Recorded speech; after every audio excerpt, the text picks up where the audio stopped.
Ok, então o primeiro slide está na minha tela. Alguém poderia confirmar para mim que ele está bem visível? Tá sim, tá visível. Não. Então eu vou introduzir o assunto dos emparelhamentos com um problema. O problema número 1, que se coloca da seguinte forma. Para cada operário de uma fábrica, existe uma lista de máquinas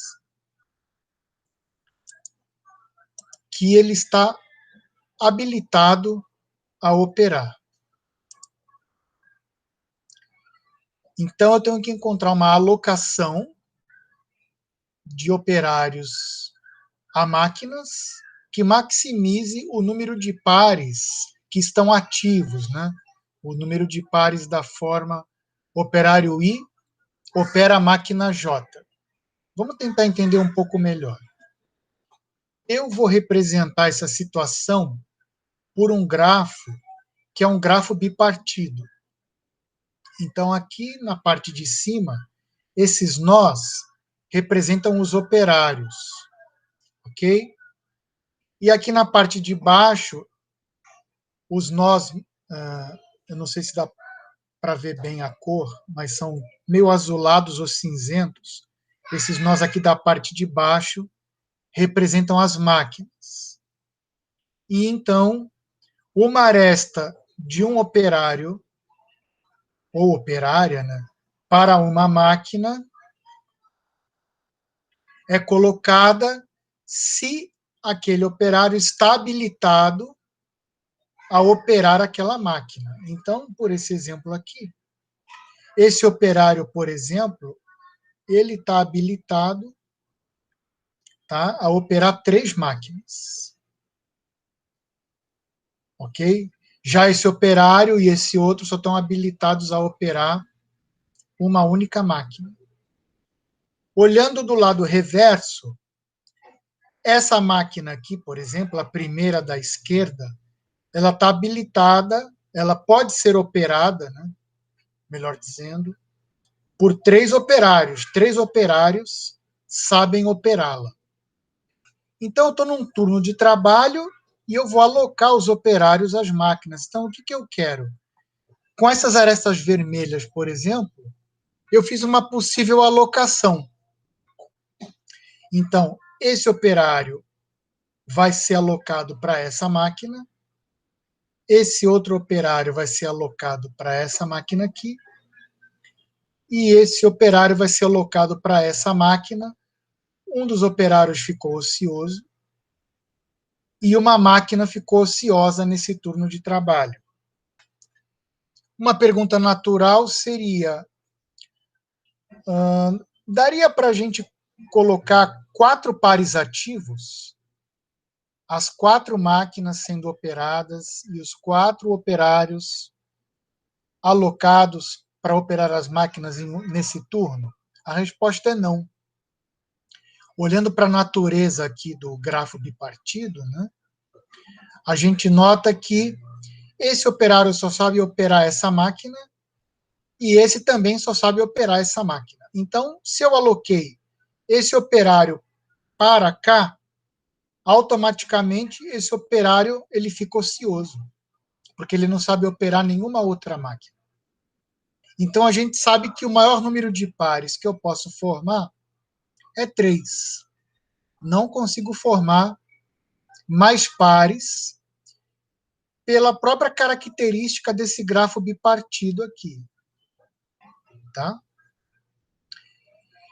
Esse conjunto de 3 arestas vermelhas, que formam essa alocação possível de operários a máquinas, ele se chama emparelhamento, ou em inglês, matching. Por que emparelhamento? Porque eu formo pares ou parelhas. Pares, operário-máquina. E cada par ou parelha é uma aresta vermelha.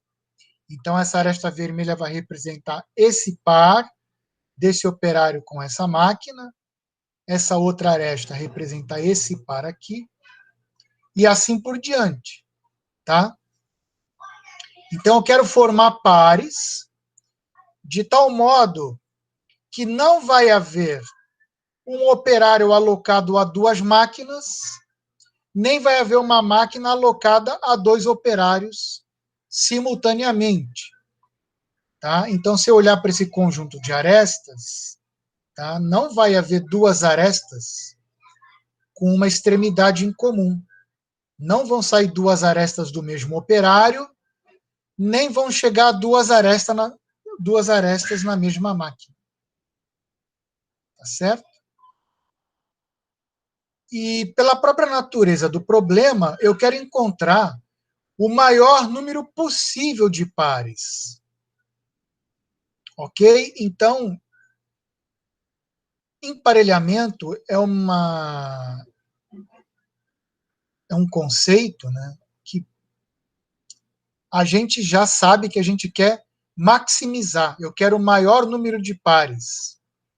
Porque ao longo do curso a gente viu conceitos ligados à minimização. Por exemplo, o caminho, a gente quer que seja o caminho mínimo. Não é? Então, é um conceito ligado a uma minimização do custo do caminho. Já a árvore geradora, ela pode ser minimizada, se a gente pensar em custo, ou maximizada, se a gente pensar, digamos, num lucro, né? Num ganho que a gente tem ao fazer aquela árvore geradora. Já o caso de emparelhamentos, então aqui nós temos claramente um conceito associado à maximização, ao maior número de pares. Então eu quero maximizar o número de pares dessa forma aqui. Então eu vou fazer uma pausa e queria perguntar se alguém tem alguma questão a respeito desse conceito. Se eu posso passar adiante. Ok. Então, a próxima questão que eu vou colocar é a seguinte. Esse grafo do emparelhamento, ele é sempre bipartido? Bom, à primeira vista, a resposta pode parecer sim. Porque se você tomar outros exemplos simples, você vai ver que o grafo que modela o exemplo também é bipartido. Por exemplo, suponha que aqui em cima, em vez de operários, nós tenhamos turmas. E aqui embaixo, em vez de máquinas, são salas de aula. E aí, cada aresta vai representar o seguinte: essa turma, ela cabe nessa sala de aula. Porque a turma tem tantos alunos, a sala tem uma certa capacidade. Então, por exemplo, essa turma cabe nessa sala de aula, mas não cabe em nenhuma outra sala de aula. Essa turma também, a segunda, só cabe nessa primeira sala de aula. Então, essa minha alocação é uma alocação de um certo horário. Por exemplo, o horário de 7 às 9. Como é que eu vou alocar as turmas nas salas nesse horário? Posso alocar assim. Então, aqui tem uma turma que ficou ociosa, que eu não consegui alocar em sala nenhuma. E aqui tem uma sala que não vai ser ocupada por nenhuma turma. Então, essa turma só vai poder ser alocada em outro horário. Não houve uma possibilidade de alocar ela nesse horário. E esse grafo também é bipartido, porque não vai haver arestas entre as salas de aula. Não faz sentido aresta entre salas de aula. Assim como não fazia sentido aresta entre os operários e operárias da fábrica. Não fazia sentido. Nem aresta entre as máquinas. Então, o grafo operário-máquina era bipartido e o grafo turma, sala de aula, também é bipartido. Professor, desculpa interromper.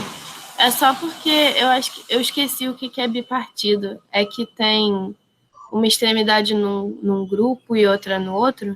Exatamente. O grafo bipartido, ele tem a seguinte característica: você vai poder dividir os nós em dois grupos. que são dois conjuntos independentes, tá? Então, o primeiro grupo, os operários ou salas de aula, no caso, eles não têm arestas entre si, e o segundo grupo também. Isso quer dizer que todas as arestas vão de um grupo para o outro, mas não vai haver arestas entre vértices do mesmo grupo, sendo que eu dividi em dois grupos. Então, esse é o conceito de grafo bipartido. Ok? Beleza, eu lembrei. Obrigada. Tá bom. Outro exemplo bem simples. Vamos fazer a alocação de professores a turmas. Então, aqui no caso agora, aqui em cima eu tenho professores e professoras, aqui embaixo eu tenho as turmas, e uma aresta, quer dizer que aquele professor ou professora está habilitada, né, ou tem conhecimento para ministrar aquela disciplina. Né? Na verdade, não é com turmas, é com disciplinas. Então, esse professor está habilitado a ministrar essa disciplina, já esse professor ou professora é polivalente, ele está habilitado a ministrar várias disciplinas, a gente monta esse grafo bipartido e eu faço uma alocação de professores a disciplinas. Tá? Isso é um outro exemplo. E esse grafo também é bipartido, não vai fazer sentido colocar arestas entre professores e professoras e nem entre disciplinas. As arestas vão sempre de um docente para uma disciplina. Então, parece que todos os exemplos são de grafos bipartidos. Mas não. Eu vou colocar agora um problema 2, onde o grafo não é bipartido. Esse problema 2 já é diferente, porque eu não vou dividir os nós em dois tipos, como operários e máquinas, né? Salas de aula e turmas, docentes e disciplinas. Então, claramente os vértices estão divididos em dois tipos. Aqui não. Todos os vértices têm a mesma natureza. Vamos pensar nesse problema. Problema 2. Deseja-se estabelecer um pareamento de processadores em uma rede. Então, encontre o maior número possível, né, de pares de processadores parceiros.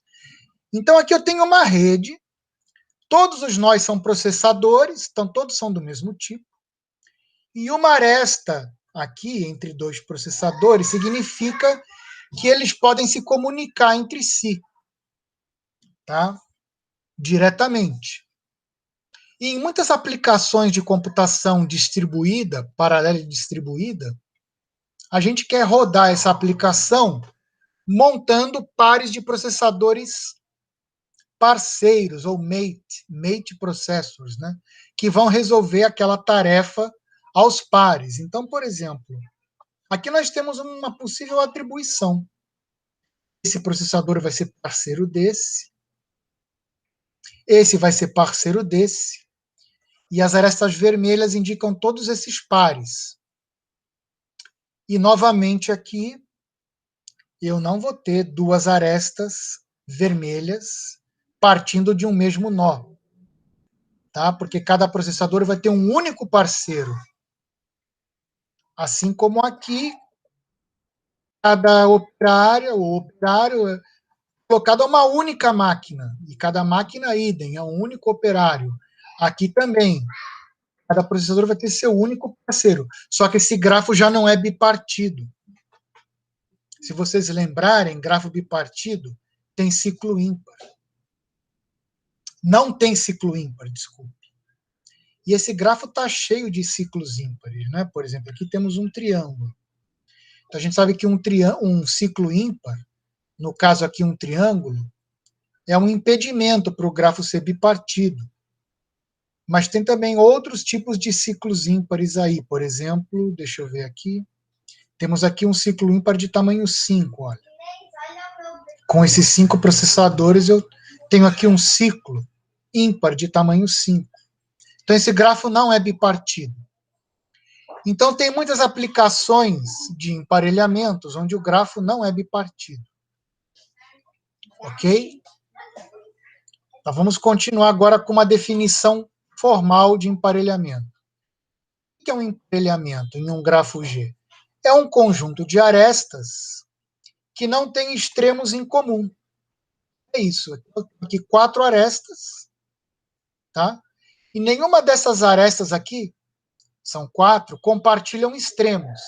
Essa aresta tem seus próprios extremos, essa aresta tem seus próprios extremos. Então, você não vai ver 2 arestas vermelhas compartilhando um extremo, um vértice em comum. Então, isso aqui é um emparelhamento, ou pareamento, ou matching. Tá? Então, essa é a definição formal. Um emparelhamento em um grafo G ele é máximo se ele possui o maior número possível de arestas. Então, por exemplo, será que esse emparelhamento aqui é máximo? Será que eu não consigo um emparelhamento com mais arestas? Então, aqui eu estou mostrando um emparelhamento com 4 arestas. Seria possível um emparelhamento com 5 arestas? Aqui é fácil responder que a resposta é não. Esse emparelhamento já é máximo. Por quê? Porque esse grafo aqui, se vocês contarem, ele tem 9 nós. Exatamente 9 nós. Então é um número ímpar de nós. Então um desses nós nunca vai conseguir ser pareado com ninguém. Tá? No caso, um nó vai sempre sobrar. Então o máximo que eu consigo fazer aqui é 4 pares. Tá? Que vai dar, eu pareio 8 nós. E vai sobrar um porque o número de vértices é ímpar. E o emparelhamento, ele é único? O emparelhamento máximo é único? Não. Como diz aqui as letrinhas vermelhas, pode haver um número exponencial, ou seja, muito grande, de emparelhamentos máximos no mesmo grafo. Por exemplo, aqui eu tenho um outro exemplo. E aqui um outro exemplo. Eu tenho vários exemplos possíveis de emparelhamento. Vocês estão vendo as arestas vermelhas mudando. Eu tenho outro emparelhamento máximo com 4 arestas, outro emparelhamento máximo com 4 arestas, e assim por diante. Pode haver vários. Não é uma solução única essa alocação.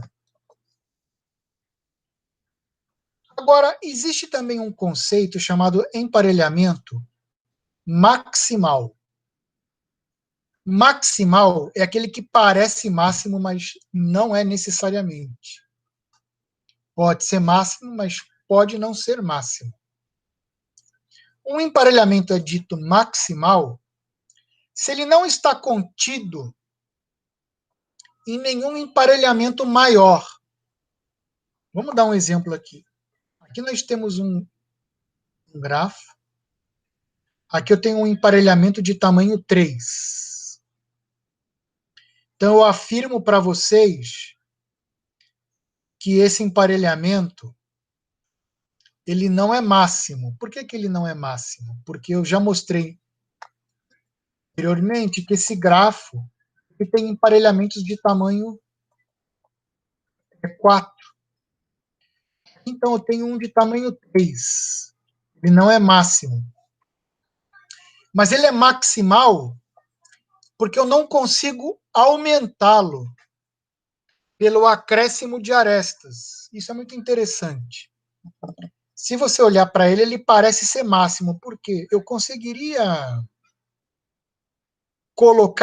adicionar essa aresta aqui no emparelhamento, por exemplo? Não conseguiria, senão eu faria conflito com essa. Tá certo?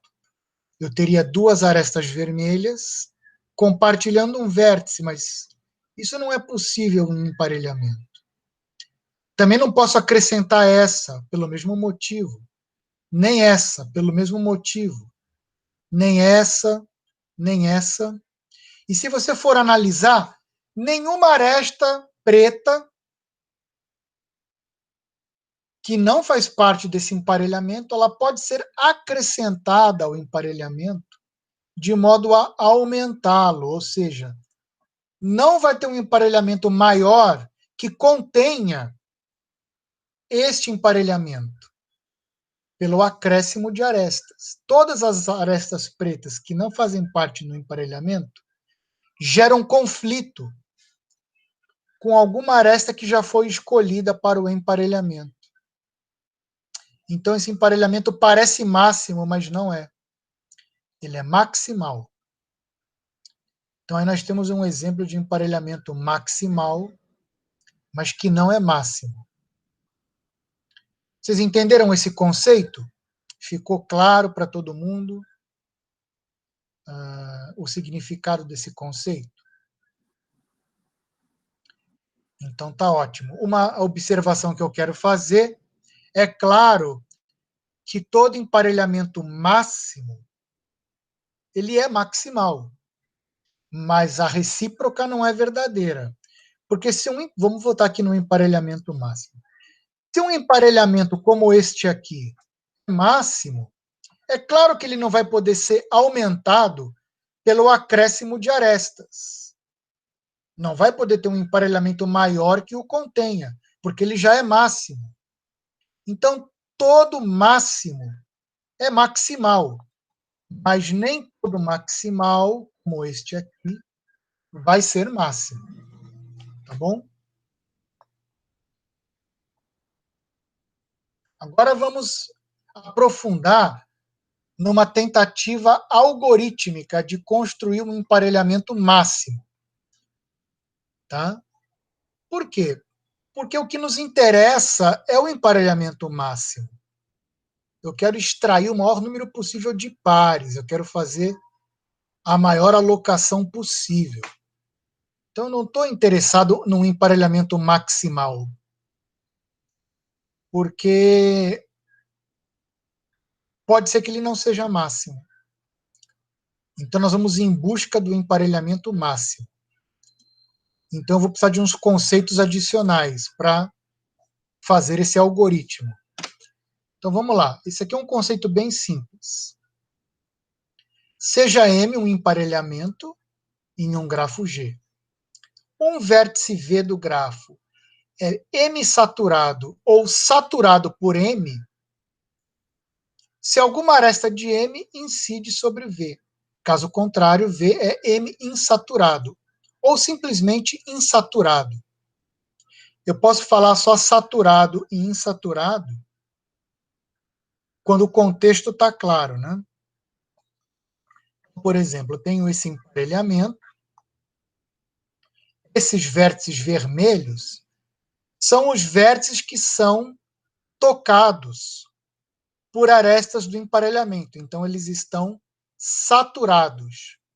Ou M-saturados, porque está saturado, todo mundo concorda que é um conceito relativo. É relativo ao emparelhamento. Vamos ver aqui um exemplo. Deixa eu voltar um pouquinho.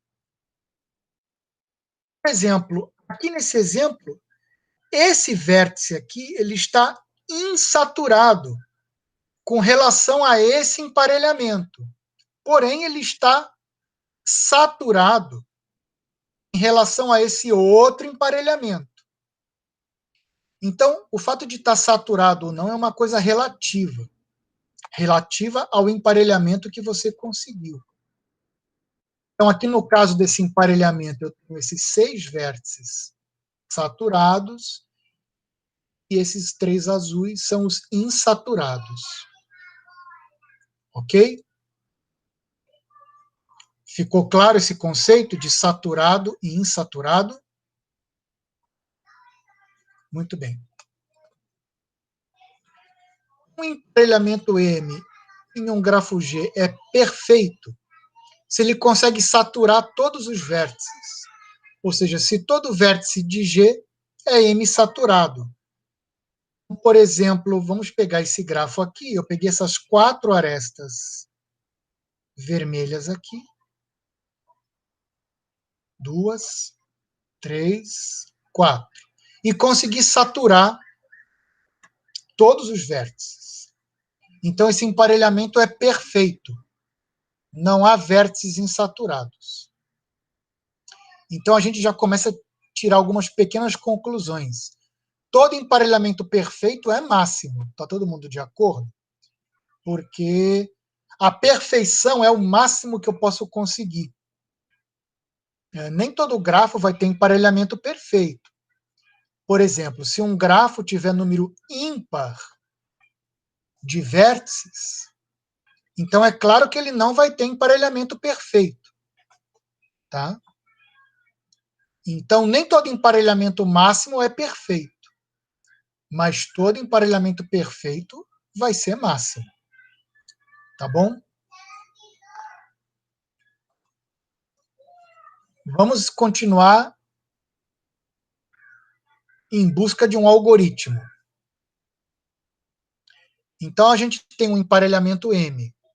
Um caminho M aumentante é aquele que inicia e termina em vértices insaturados e alterna arestas do emparelhamento com arestas que não estão no emparelhamento, né?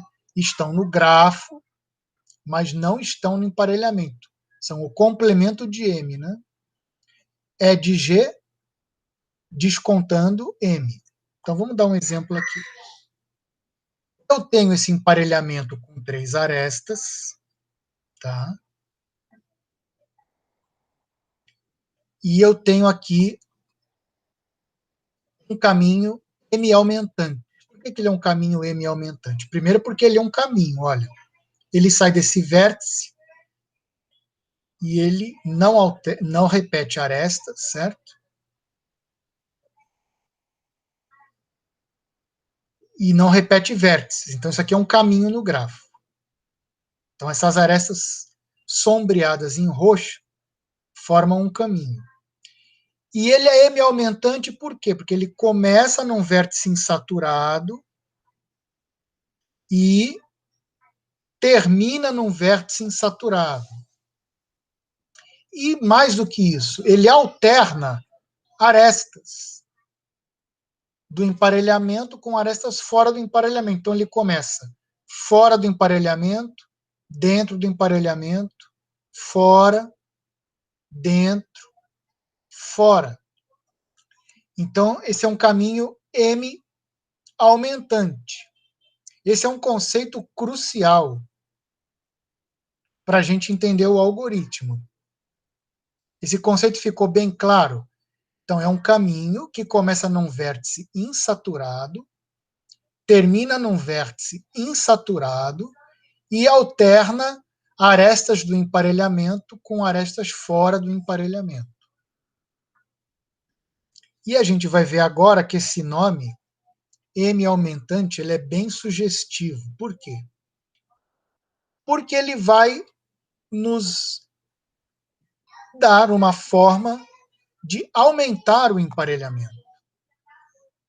Um caminho M aumentante, vamos chamar o caminho de P, ele fornece um modo de aumentar o tamanho do emparelhamento em uma unidade. Vamos ver isso.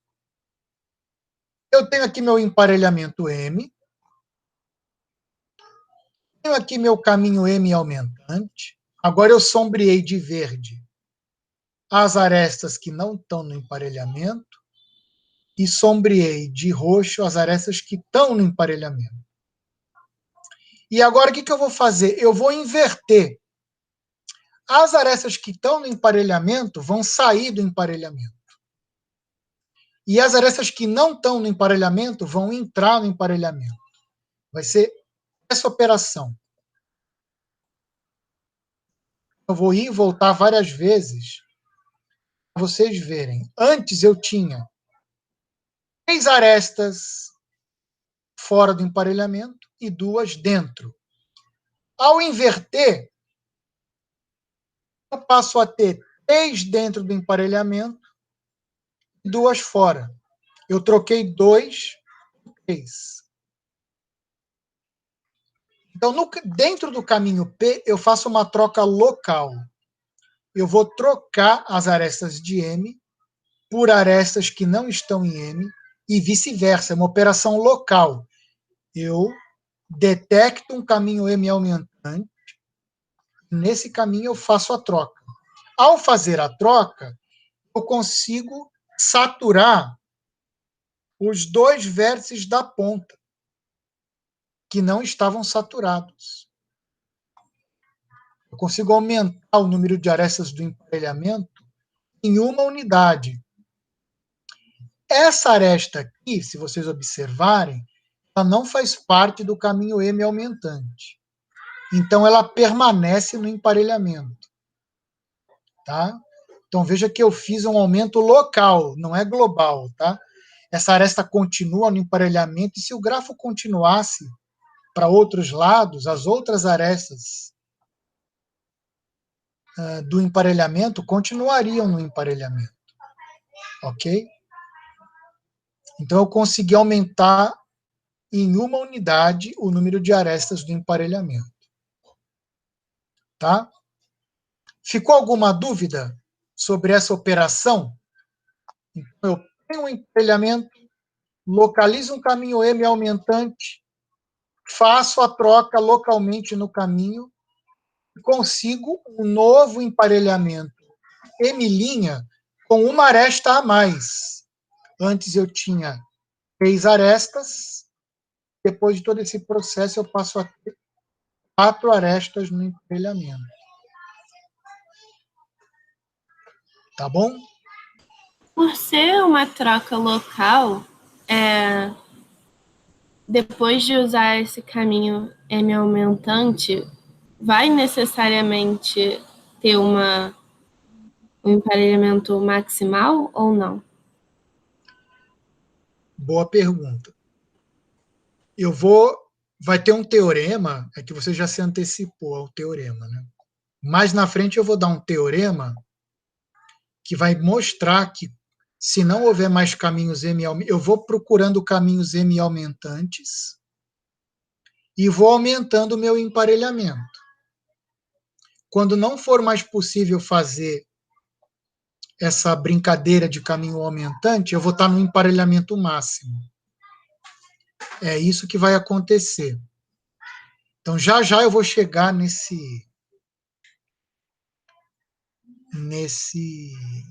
teorema. Isso significa que esse emparelhamento, que era maximal, você se lembra? Ele era maximal, né? Ele não podia ser aumentado apenas acrescentando arestas. Então, o que é que eu fiz? Eu tirei 2 e troquei por outras 3.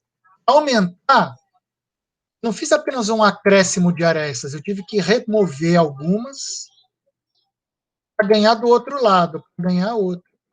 Então, eu troquei esse emparelhamento que era maximal por um emparelhamento máximo. Ok? Respondi a sua dúvida parcialmente? Respondeu sim. Tá bom. Então, por que essa troca aqui ela é segura? Ela é safe, digamos assim. Por que eu posso trocar essas arestas aqui que são do emparelhamento? Eu posso tirar e botar essas outras 3 sem estragar, sem criar conflito com o restante do grafo. Por causa do seguinte. Reparem, esse vértice não é saturado. E esse vértice também não é saturado. Então, ao fazer essa troca local, eu não estou gerando conflito nenhuma aresta nenhuma aresta que já está no emparelhamento, porque como esse vértice é insaturado, ele não está vendo nenhuma outra aresta do emparelhamento. Então, ao fazer essa troca, eu não vou criar conflito com outras arestas do emparelhamento. Nem com esse aqui, que também era insaturado, não vou criar conflito. Então, essa troca é uma troca segura.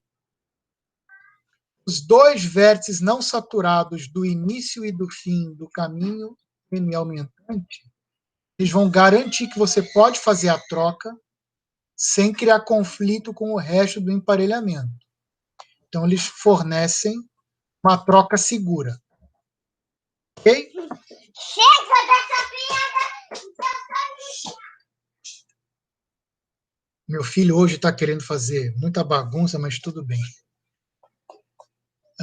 Vai ficar a voz dele na gravação, não tem jeito. Bom, como que eu descrevo algoritmicamente, né, essa operação de aumentar o emparelhamento? Eu descrevo assim. Eu tenho um emparelhamento M, que é o emparelhamento antigo, esse aqui.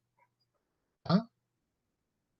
Depois eu tenho, se é de P, é o caminho aumentante. Então, é de P é uma notação para significar as arestas do caminho aumentante. Então, aqui eu tenho um conjunto de arestas do emparelhamento antigo. Aqui eu tenho um outro conjunto de arestas, que são as arestas do caminho aumentante. E aí eu vou fazer a diferença simétrica entre esses dois conjuntos. O que é diferença simétrica?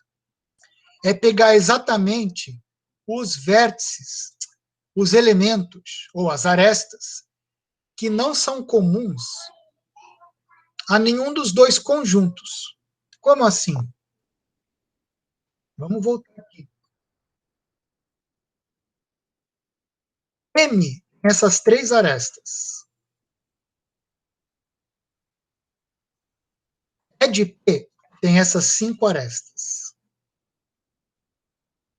Se eu fizer a diferença simétrica entre esses dois conjuntos, o que vai acontecer? Tá? Então, o primeiro conjunto é dessas 3 arestas vermelhas, é o M antigo. O segundo conjunto são essas arestas sombreadas, verdes ou roxas, do caminho aumentante. Então, nós vamos pegar as arestas que não estão em ambos os conjuntos. Ou está só em um, ou está só no outro. Essa aresta aqui está só no caminho aumentante. Então, ela está na diferença simétrica. Essa aresta aqui está tanto no caminho aumentante como no emparelhamento. Então, ela sai. Essa aresta aqui está só no caminho aumentante. Então, ela fica. Essa aresta aqui está tanto no caminho aumentante como no emparelhamento. Então, ela sai. Essa aqui está só no caminho aumentante. Então, ela fica. Ela entra. E essa aqui está só no emparelhamento, mas não está no caminho aumentante. Então, ela fica. Então, vão fazer parte do novo conjunto essa, que está só no caminho aumentante, essa, que está só no caminho aumentante, essa, que está só no caminho aumentante, e essa, que está só no emparelhamento. As que pertencem a ambos, tanto ao caminho aumentante como ao emparelhamento, que são essas sombreadas de roxo, elas saem. Então, realmente, esse novo conjunto é a diferença simétrica entre o emparelhamento antigo e as arestas do caminho aumentante. Tá? Então, a diferença simétrica entre dois conjuntos é tomada pegando a união desses conjuntos e depois tirando fora a interseção. Vai ficar só os elementos que pertencem a apenas um dos conjuntos, mas não ao outro. Tá bom? Então, é a união descontando a interseção. Então, essa é a forma computacional de expressar o aumento do emparelhamento. O novo emparelhamento M' é obtido dessa forma, formalmente. Alguma dúvida? Nesse exemplo, ele foi de 2 arestas para 3, né? Ele sempre vai aumentar mais um? Sempre vai aumentar mais um. Mas observa que essa aresta já estava no emparelhamento, ela continua. Porque ela pertence só ao emparelhamento. Então, ela está na diferença simétrica. Ok? e sempre o aumento vai ser de uma aresta. Senão, não vai poder aumentar em mais de uma unidade, porque o caminho aumentante tem número ímpar de arestas, né? E vamos supor que o caminho aumentante tenha K arestas. Então, K sobre 2, o piso de K sobre 2 é o número de arestas do emparelhamento antigo. E o teto de K sobre 2 é o número de arestas que vão entrar. Então, a diferença vai ser sempre em uma unidade. Aqui, no caso, o K é 5. O piso de K sobre 2 é piso de 5 sobre 2. É 2, que são as arestas do emparelhamento antigo. O teto de K sobre 2 é o teto de 5 sobre 2. É 3. Vão entrar 3 arestas novas nesse emparelhamento. Então, a diferença vai ser sempre de uma unidade, como você disse. Sempre o emparelhamento vai crescer em uma unidade. Então, o M', depois dessa operação, ele aumenta em uma unidade o tamanho do M antigo. Tá bom? Então é isso. Tirei a sua dúvida? Aham, tirou sim, valeu. Ok. Então vamos seguir em frente. Um matemático francês chamado Claude Berger, já falecido recentemente, no ano de... Já vai ter aí, deixa eu ver, o Teorema de Berger de 1957, né? Então esse teorema já tem 63 anos de existência. Então, ele disse o seguinte, ele disse que um emparelhamento M é máximo sem somente ser, ou seja, exatamente quando não existe caminho M aumentante no grafo. Tá?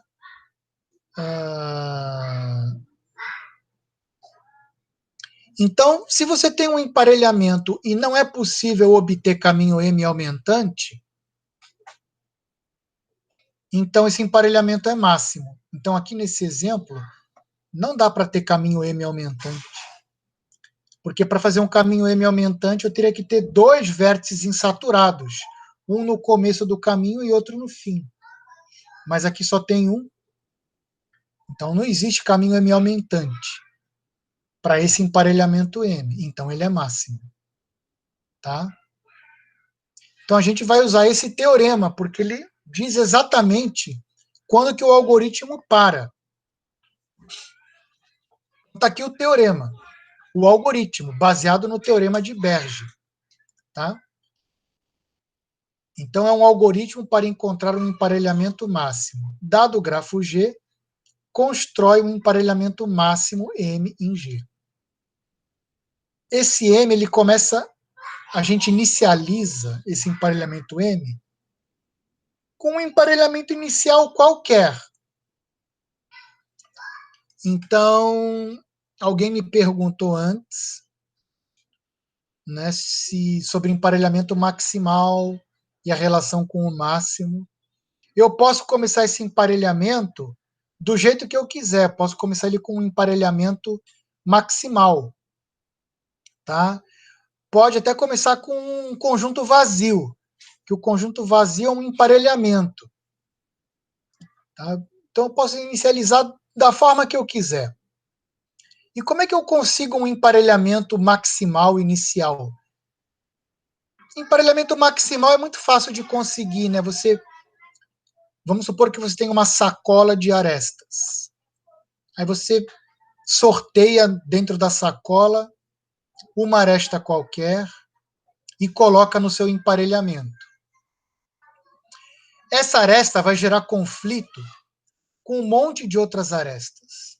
Aí você joga fora da sua sacola todas as arestas que fazem conflito com a que você escolheu. Se sobrar ainda alguma coisa na sua sacola, é porque não gera conflito com o que você escolheu. Aí você aleatoriamente coloca a mão na sua sacola e escolhe outra. para o seu emparelhamento. Novamente, joga fora da sacola tudo que gera conflito com o que já foi escolhido. Se sobrar alguma coisa na sacola, é porque não faz conflito. Então, aleatoriamente, sorteia da sacola uma nova aresta e assim vai. Vai fazendo sorteios aleatórios de aresta, sempre tomando cuidado para que a próxima aresta escolhida aleatoriamente da sacola não esteja em conflito com as já escolhidas. Quando a sua sacola ficar vazia, você tem um emparelhamento maximal. Porque você não pode mais acrescentar arestas. A sacola ficou vazia e todas as que você jogou fora fazem conflito com alguma já escolhida.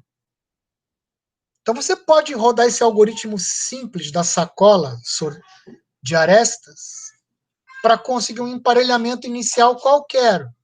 Vai ser maximal. Se você não quiser ter trabalho, você começa com um emparelhamento inicial vazio. Não vai funcionar do mesmo jeito. Tá bom? Então você pega um emparelhamento inicial e aí você vai rodar esse laço. Enquanto houver um caminho M aumentante P no grafo, você pega seu emparelhamento antigo, faz a diferença simétrica com o caminho aumentante, que é aquela jogada de trocar a aresta do emparelhamento por aresta que está fora do emparelhamento, e atualiza o seu M. Isso aqui é o M antigo, eu faço essa operação e atualizo para o meu M novo. Aí faço outra iteração. Tem mais algum caminho M aumentante? Se tiver, o emparelhamento não é máximo, que eu posso aumentar. Faço a diferença simétrica e construo um novo. E vou fazendo esses loops. Quando não houver mais caminho M aumentante, o teorema de Berge me diz que o emparelhamento chegou no máximo. Aí você para e retorna o emparelhamento. Vamos rodar esse algoritmo na prática. Aqui eu tenho o meu grafo de entrada. As arestas estão rotuladas com essas letrinhas minúsculas. Aqui é um emparelhamento inicial qualquer. Eu sorteei aí. Basta que as arestas não tenham conflito entre si. Então, essas são as arestas B e Z. Agora, tem caminho M aumentante? Achei um aqui, pessoal. Tá vendo? Ele começa num vértice insaturado e vai alternando fora do emparelhamento, dentro, fora, dentro, fora e termina em outro insaturado. Então eu faço a diferença simétrica e aumentei o meu emparelhamento, troquei 2 por 3. Tem mais caminho aumentante? Sim. Tem esse aqui. Não sei se dá para ver essa aresta roxa aqui, é a G. Ué, uma aresta só é caminho M aumentante? Sim. Repara que isso satisfaz a definição. Olha, começa num vértice insaturado, passa por uma aresta que não é do emparelhamento, alterna, se bem que não tem outras arestas, e termina num insaturado. Como não tem arestas do emparelhamento, então a gente pode dizer que ele alterna. Ele não viola a regra de alternância de arestas. Tá? Você não vai encontrar aqui duas arestas seguidas que não são do emparelhamento, nem duas arestas seguidas que são do emparelhamento. Nesse caminho, ele não viola a regra de alternância. Ah, mas ele só tem uma aresta e não vale. Não, vale. Vale sim. Ele não fere a regra da alternância de arestas, começa em um insaturado e termina em um insaturado. Então, eu vou fazer a troca e aqui está meu novo emparelhamento. Fiz a minha troca local. Tem aqui um novo emparelhamento. Isso quer dizer o quê? Que o acréscimo de uma aresta também é considerado está dentro do esquema do Berge, é um caminho M aumentante. Tá? Um simples acréscimo de aresta que não gera conflito com as anteriores. Agora, pessoal, eu só tenho um vértice insaturado, que é esse aqui. Não dá mais para fazer caminho M aumentante. Acabou aqui o algoritmo. Não há caminho M aumentante, o emparelhamento é máximo.